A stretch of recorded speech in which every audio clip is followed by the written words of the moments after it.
इसी शिकायत लेके कि हमें अभी तक इंसाफ नहीं मिला है। मैं आरोपी जो है खुलेआम घूम रहे हैं और ये कह रहे हैं कि कोई भी हमारा कुछ नहीं बिगाड़ सकता। ये शिवरात्रि वाले दिन की घटना है, तारीख की रात की घटना है। हमें इंसाफ चाहिए। हम इतने दिन से 15 दिन से हम यही सोच रहे हैं कि आज पकड़े जाएं, लेकिन ये पुलिस नहीं पकड़ रही है उन्हें। आज इतनी संख्या में है, रोज हम ये करेंगे, डीजीपी के यहाँ बैठेंगे, इतनी और संख्या बढ़ती रहेगी। हमें इंसाफ चाहिए। सैनिक उसको जहर देके उसके ससुराल पक्ष वालों ने हत्या की है, उसके दहेज के चक्कर में। वो दहेज मांगते थे गिफ्ट के तौर पे, जिसको हम डिमांड पूरी करते रहते थे गिफ्ट के तौर पे। हमें न्याय चाहिए और कुछ नहीं चाहिए। जैसे कि गिफ्ट, आप तुम्हारी बहन की, तेरी भाई भाभी के यहाँ पे बच्चा हुआ है तो हमें सोने की अंगूठी चाहिए, हमें ये चाहिए, हमें वो चाहिए, ऐसे आप गिफ्ट के तौर पे वो डिमांड मांग करते थे अपनी। आप बोल देते कि अब तुम्हारे यहाँ कुछ फंक्शन होगा तो हमें गाड़ी चाहिए।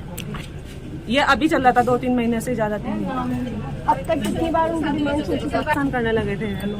आखिर क्या वजह थी कि इस लास्ट में अगर क्या वजह रही थी? वही तो हमें पता नहीं चल रहा क्या वजह रही जो उन्होंने हमारी बहन को ये करा उसके साथ। कब की बात है, कब हुआ है?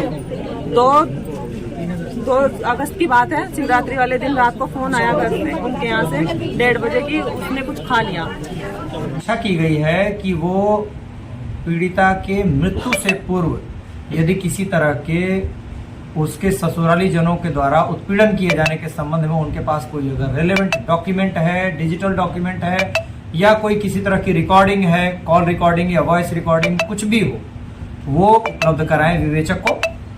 अभी तक उन लोगों के द्वारा इस तरह के महत्वपूर्ण साक्ष्य नहीं उपलब्ध कराए गए हैं।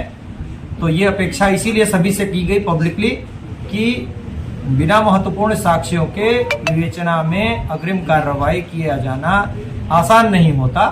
इसलिए उस उत्पीड़न को साबित करना आवश्यक होने है और इसीलिए उस दिन जब पीड़िता के मृत्यु से संघर्ष कर रही थी, इन लोगों के द्वारा बताया गया कि वो बोलने की स्थिति में थी, लेकिन यह भी बताया गया कि 5 घंटे तक 4-5 परिजन इनके पीड़िता के वहां मौजूद थे और वहां पर किसी भी तरह की उनके द्वारा वीडियो रिकॉर्डिंग ना तो उस समय की गई, ना ही पुलिस को किसी तरह की कोई सूचना दी गई। अगर पुलिस को सूचना दी जाती तो पुलिस के द्वारा तत्परता से 100 नंबर पे या किसी थाने में कोई सूचना नहीं दी गई। सूचना सुबह 6:45 पर अस्पताल से, सक्षम हॉस्पिटल से मिली और 7:00 पर उक्त पीड़िता की मृत्यु हो गई। रात्रि में लगभग 1:30-2 बजे के बाद से 6:45 बजे के बीच तक किसी भी पीड़िता के परिजन के द्वारा किसी पुलिसकर्मी को या थाने को, चौकी को या 100 नंबर पर या 112 नंबर पर कोई सूचना नहीं दी गई, ना ही और इसके कारण उस पीड़िता का मृत्युकालिक कथन भी नहीं कराया जा सका। इवन अभी जानकारी इन्हीं लोगों के द्वारा दी गई है, पीड़िता के परिजनों के द्वारा, कि उनके द्वारा उस दौरान किसी तरह की कोई वीडियो रिकॉर्डिंग भी नहीं की गई कि पीड़िता जो बोल रही थी वो क्या रिकॉर्ड हो। अभी लोगों से भी सहयोग की अपेक्षा व्यक्त की गई है और इन्हें आश्वस्त किया गया है कि विवेचक इनके द्वारा उपलब्ध करे गए सभी साक्ष्यों को विवेचना का अंग बनाएंगे और इनके सहयोग और पुलिस इनके साथ निरंतर सहयोग करेगी और आगे विवेचनात्मक कार्रवाई को आगे बढ़ाएगा। आरोप लगा रहे हैं। अभी मुझे लगता है कि आपने किस परिजन से वार्ता की है ये मुझे नहीं ज्ञात है, लेकिन यहाँ जितने परिजन मेरे समक्ष थे उनके द्वारा इससे भिन्न तथ्य बताए गए मुझे।